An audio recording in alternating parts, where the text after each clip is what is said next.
But Sama Agni is important. Sama Dhatu. Yeah. So I guess if you have a B12 deficiency or you've got major deficiencies, there's very little that we can maybe do with yoga other than see the hole in the bucket and say, hey, you've been coming here. You might not say this. I would think this to myself, though. Hey, I've been doing a lot of exercise and I'm still always tired. And that is actually something that did happen to me. And I do need to get injected B12 because I don't absorb it from food through my stomach. And it's a genetic thing, and made a big difference in my world to figure out. So we all have little things. Sama Dhatu Mala Kriya. Mala Kriya. Now, this is a place I don't take people unless this is a place where I need to be invited to take somebody. This goes beyond what I would ever teach in a normal class. I might very well get people in a normal class just to look at their tongue and see how much ama might be there, or to be conscious of when you wake up, how much ama, how much waste is in your eyes, how tired are you when you wake up. I might invite them to feel how they felt from their food that they might have eaten before class, and might even teach about, when I do this, do I feel more energized after or before? Like, are the choices we're making in life and in our diet and routine, are they giving us more energy or more more work to digest? Like, are our choices giving us Agni, life energy and vibrancy, or are they giving us, or are they satisfying our desire from Vakriti, so like increasing like from an out of balance state? And is that like increasing like not from Prakriti, from our true higher self, but from Vakriti, our self out of balance with nature? And are those desires making us more and more tired and putting more and more sand in our bucket? So that's, I'll get to in a normal class. But Mala Kriya is more Vini Yoga. I would give a prescriptive yoga or suggestions with diet and routine. I will not do Kaya Kachista in BC because there is no insurance available. I have done it for 1.5 years under a doctor of Ayurveda as an Ayurvedic practitioner. I loved it. I saw miracles, and that practitioner paid $9,000 a year in insurance. I felt safe. I was fully insured. Happy to do it in that circumstance. I will not do it in BC because there is no insurance, and I find that's very sad.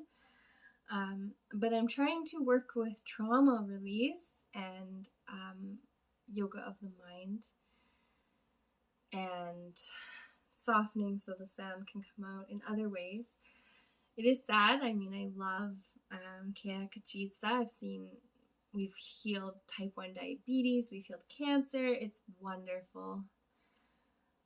But it is an art form, and feeling into the Mahabhutas and doshas and the combination of them, seeing past the time of day into truly how Vakriti is different than Prakriti, is an art form. And I, as a practitioner, can't even guarantee that I'm going to show up with my bucket fully empty day to day consistently. Some days my bucket and ability to do it is less than others. I think there is a responsibility as an Ayurvedic practitioner and yogi teacher to always do my own work before showing up to teach others, because that allows me to see and hear. I'm not just seeing, I'm observing.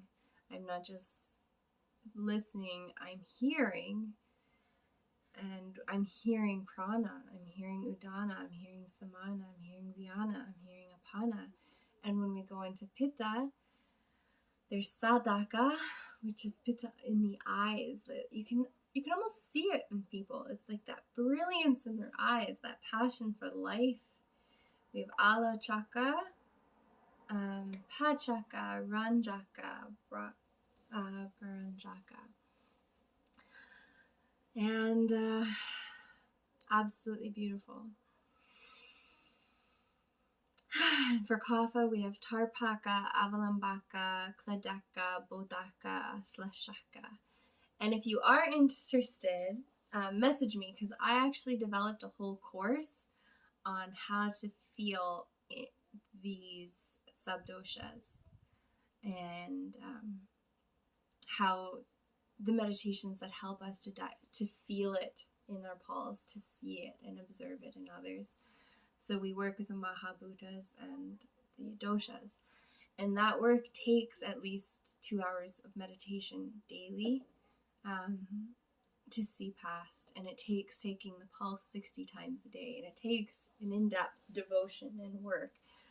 But it is work I did as a teenager. So I'm happy to have put together a course to offer that. I am thankful for that.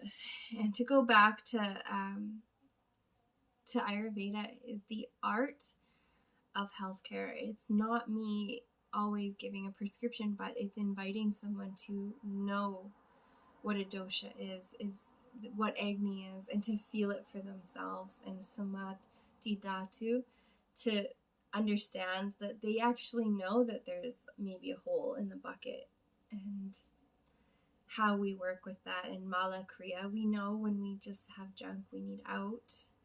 We have trauma work for that. We have Kayak Chitita and detoxification therapy.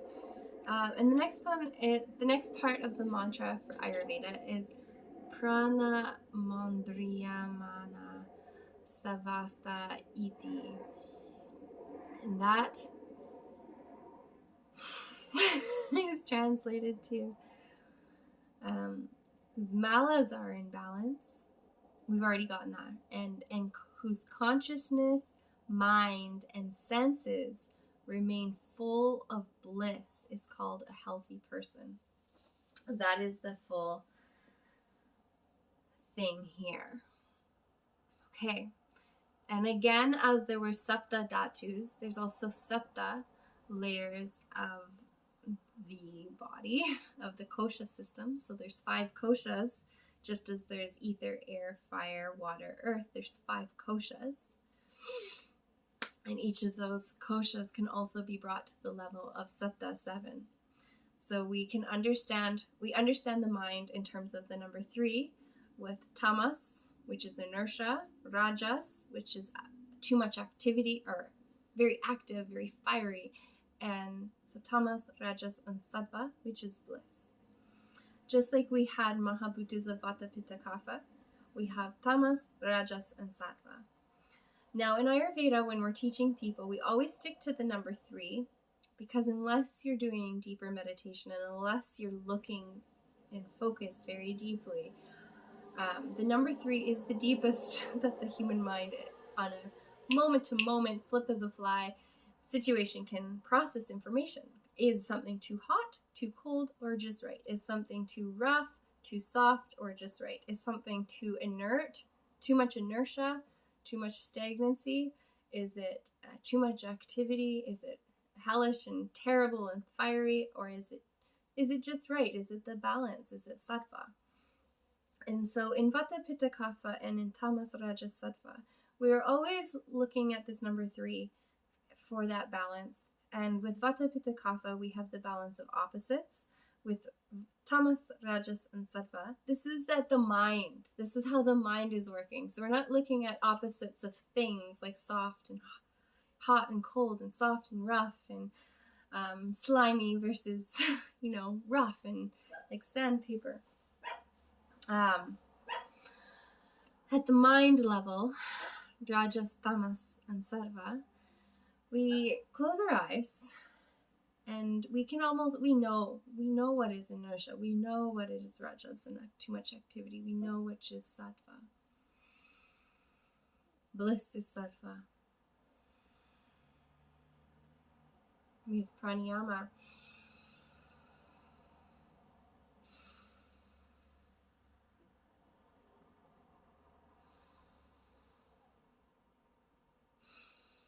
We have Ida in Pingali. We have cooling and heating. When we do pranayama, we affect the mind. We can work through the mind in this way to affect the body. 3 minutes of pranayama,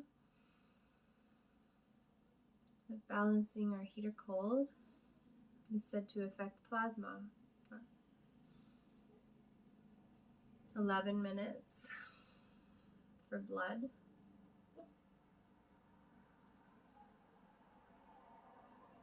And at 45 minutes, we're affecting Shukra. So this is again prescriptive pranayama. But what's actually happening is that pranayama affects, there was a study done at MAPI.com at the Maharishi Institute, which shows that with pranayama we affect our pituitary's ability to release P5P, and we balance our hormones. It does affect our melatonin release as well. So P5P, which is the exciting one, actually helps our blood to bind oxygen 20 times stronger, which is interesting. The reason our monks of old, they're up at high altitudes, is because high altitudes also increase P5P in the system.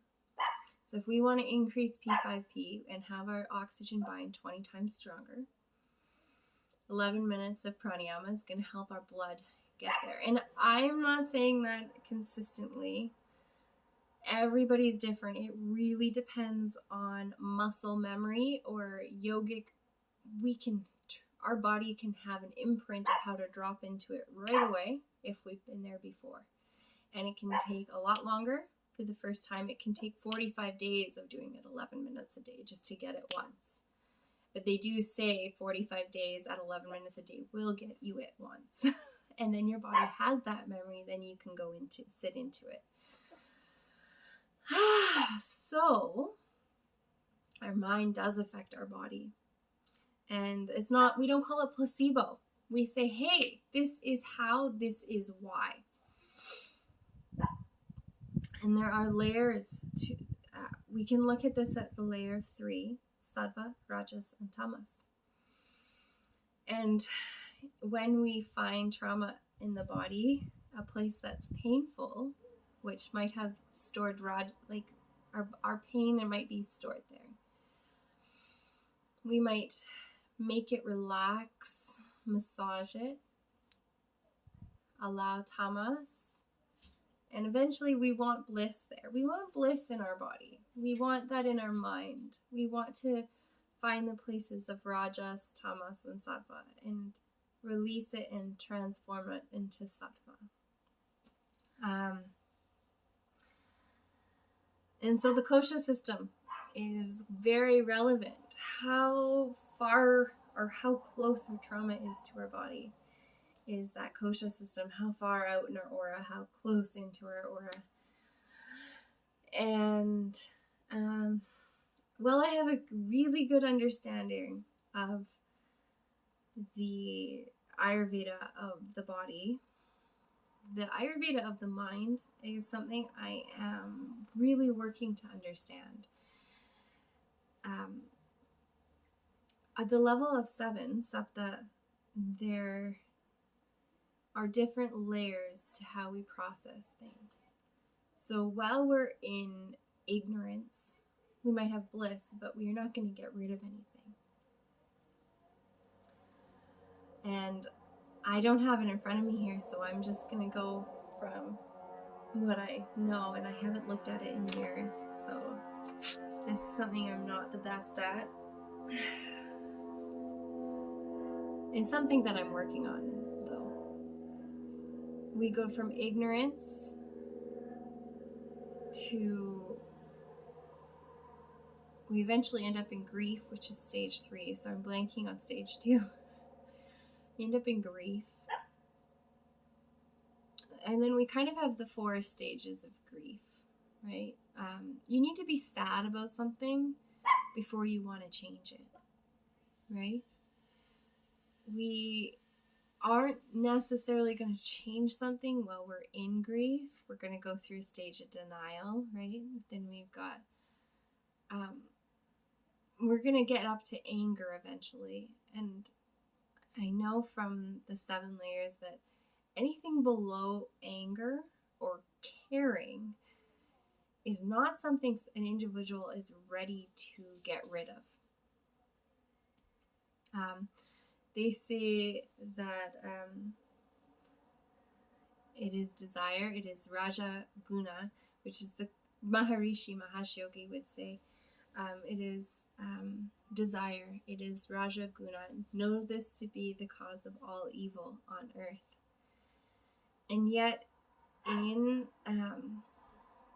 Ayurveda, this caring about everything, this desire, is very necessary. It is the cause of all evil, because if you care that your bathroom's clean, then you have to go clean it. If you care that your body's clean, then you have to go clean it.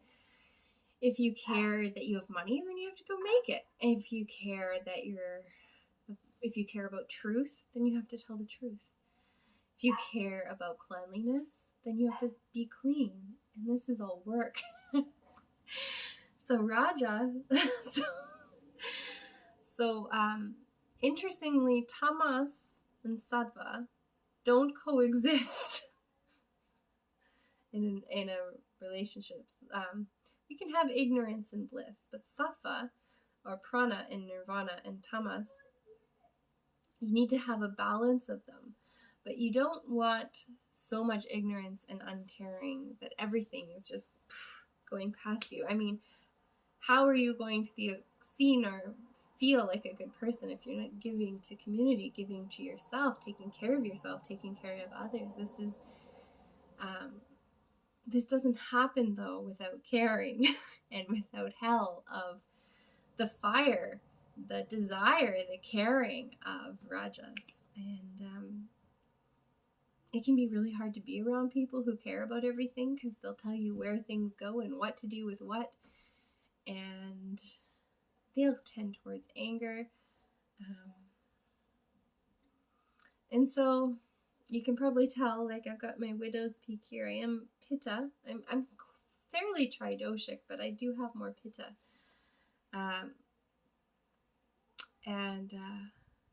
Pitta going out of balance, you end up being a little bit snappy or easy, you're not that joyous, loving part of yourself. You're the to-do list, gotta do this, gotta do that. You can transform into that out of balance. Vata, when pitta is too high, when you start caring too much, starts spinning. You get too much to do. You get rattled. You get fried. You get burnt out. Your art, you're just pacing the floor instead of getting your art out. So this is where coming up through yoga, sometimes emergence creates emergency. Kapha comes out, is usually very hard to get out of inertia. But once it's out, it stays out, and it's beautiful. And it is a lot more work for them to not be lazy and to care and to have that pepper in their step. So we all go out of balance in different ways. And but you need to rise above. To work with mental health in Ayurveda, you do need to rise above caring. Have caring on an issue. And rise above anger to transcendence, and to ultimately we can sit in transcendence, and our inner vision will have an inner knowing of a gnosis, of realization, of epiphany, of an enlightened idea. The right thing at the right time is the definition of enlightenment. So we can have glimpses of enlightenment. And according to Maharishi Mahesh Yogi Ritambhara Pragma, the amount of time between our enlightened momentary knowing, our gnosis, our total alignment of our chakras, our body, our system, and that idea, it's past anger, it's past grief, it's past ignorance, it's past anger, it's past, sorting that through, and we've become one with it. But now we're really one with it, and we just know what it is innately and fully. And that's where, in that state, we have knowledge of our inner self. Buddhi, Buddham. Buddhi is inner knowledge. Buddham is realization of that with the world. And in Sankhya philosophy, we have the Mahabhuta of earth, air, fire, water. We have our taste, our smell, our touch, our hearing. And those things distract us and take us all over. They're the 5 elephants that lead us to what we desire. What do we want to smell? What do we want to taste? What do we want to see? What do we want to hear? And those are distractions. Those take us away from the path of Ayurveda and a yogi. We also have, though, everything we think we know, which is chit. It's chit.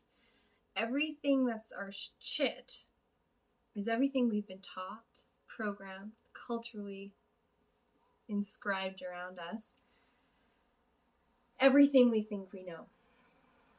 And that can be a source of trauma as well, because while we could desire wine and hot boys that cause us pain, we can also be confined to things socially and culturally, which our body, our inner self does not want. I mean, we do it, but it brings us to dis-ease or disease. So when we follow chit, or we follow our Mahabhuta, our desires from our smell, our taste, our hearing, our sight, this takes us away from the experience of the Buddhi, Bhutam. I believe the mantra was Buddhi, Bhutam, Trilo, Kisham. So we are uprising through ourselves in Sankhya philosophy to realize ourselves as the Buddha. And realizing ourselves as the Buddha, we make decisions from our buddhi, which is our inner intellect. To be a Buddha, we just need to be acting from our buddhi, which is our inner intellect, which is has enough agni and has enough caring and rajas to transcend the smells, the sight, the desire around us, and also is enough to transcend and not be pulled off course by chit and everything we've been taught and told to do, or that we think we know, that we've learned in school, that maybe even Ayurveda, because this is something I think I know, right? I think I know Ayurveda, and so that can be part of my chit, because there might be, if we're doing things through our textbook knowing, even if it's right knowledge, even if it's the right thing, we're not doing it out of our buddhi. We're doing it from chit. And there was a story taught by my Ayurvedic doctor I worked for, and a kid walks into a candy shop and he picks bubblegum ice cream because it's blue. That is choosing based on the five senses. He saw it was blue and it tasted good, so he's going to go with it. Now so another person walks into the same ice cream shop and goes for no sugar, low fat ice cream. And this person, though, has already eaten a smorgasbord. So they're really not hungry. They're just doing the thing that they think or know is wrong. They're still not really tuned in.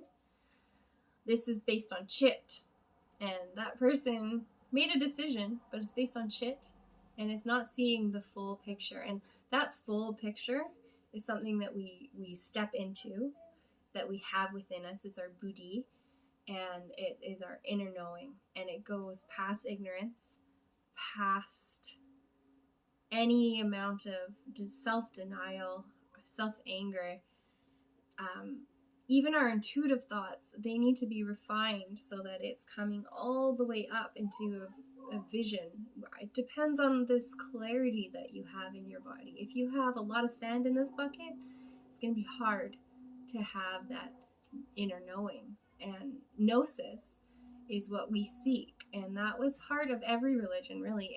It was part of Christianity for the first 400 years of Christianity. Families would write down their inner gnosis, and those testimonies of how to achieve certain spiritual feelings were passed down in Christianity from generation to generation. And it wasn't until Saint Valentine and this persecution of what was other, where certain gospels or certain gnosis were mandated as the only ones. But before that, Christianity was really pro-gnosis, and all of the what we knew to be right was our buddhi, our inner knowing, was passed down, which is very cool. So yoga in the mind and psychology and trauma comes down to where somebody is at. Do they have addictions first? And if it's not addictions, are they being pulled to a point with their senses that it's not healthy? Is Agni going from being able to process more, having more clarity, or are they going this way into inertia? And this is where we can help people here, and we can help people step away from chit, and we can help people tap into what they really want and really know. And as far as only when they ask and only when they're capable of going there. And that's where with Ayurveda, we ask people what they want. And then as the practitioner, we circumnavigate a way for them to get there. So if they want to be more artistic, then we look at Samana and Vyana, or we would understand what routine and which diets to change to help that happen. But it is essential to know what somebody wants, because the aim of all Ayurveda is to empty this bucket of all the sand, there needs to be sufficient love, self-love, prana, and it is love, actually, love and God, to remove these grains of sand. Love and God as a synonym. It has to be self-love is an ability to care about yourself. It's ability to care about our environment and others. And when we ask them what they want, that is a cue to us listening to know what they're ready for. What are they ready to receive? How much love of Ayurveda and yoga are they ready to digest? And this has been really fun. I think I've gone over the definition here. So mind, senses full of bliss. So yes, that is being centered in the buddhi and inner knowing. So the senses, that's our 5 senses, and the mind, our chit, full of bliss. That means they're in the buddhi. Prana, the mandriya mana. Mana is mind. Savasta iti abidyat. I don't know abidi hayat. I will look that up right now. This is just out of reference. I have been taking the definition of a healthy individual from Sushruta Sutrastan 15.38. Sushruta Sutra Than. It's probably Than.